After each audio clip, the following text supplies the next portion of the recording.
Hi guys, just a quick video on my DIY car ramps I've recently put together. I like to do servicing of my own car, oil change, oil filter. Often those things are underneath the car, underneath the engine, and it's a job to get to them half the time. So you can get obviously ramps, factory made ones, and they make metal ones which are perfectly good.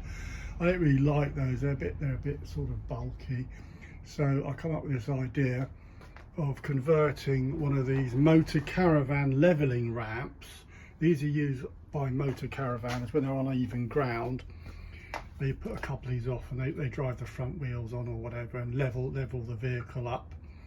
But they're a little bit low because they're only about 4 inches. They give you about 4 inches. It's a little bit low. So I thought if I just add another 4 inches, that'll give me what I need.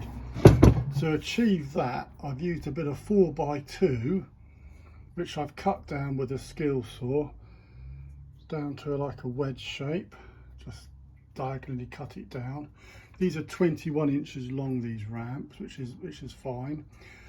And then I just bolted them on. Let's have a look. This one had convenient holes in it, like that. There's another couple down there. Hole there, hole there, hole there, and I just put coach bolt through, a long coach bolt, gone all the way through. Let's have a look underneath. There they are. I countersunk them so they're nice and flush. And I put a bit of wood there, and another bit there, and I cut it to the angle. Obviously it's going a bit of an angle going down. And yeah, that's all there is to it. These things are very strong. They're like a plasticky nylon. They've got like a grid inside them, so they're very, very, very strong. There you go. So I've got a pair of these. Like I say, that's 21 inches long. The only problem you may come across is if your car's got a long skirt or a sort of deep skirt. So what I did, because my Jaguar X-Type, it's got a bit of a skirt on it, so I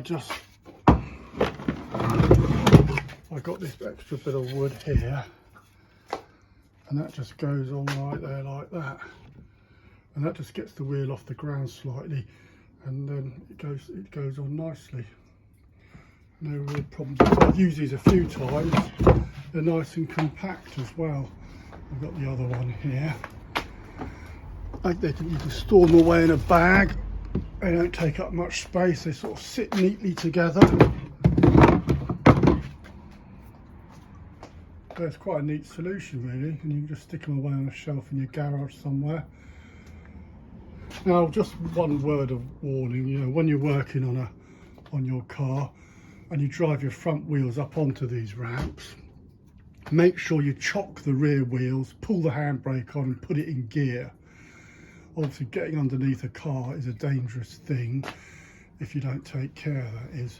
So chock your rear wheels. I always use a good solid chock. I've got like one of these things. I ran that under the rear wheels, a pair of those, so that keeps that car nice and firm. Like I say, pull the handbrake on and make sure you leave it in gear. We don't want any accidents, do we? So always take great care when you're going underneath a car. These, like I say, these are really strong, so I'm pleased with these.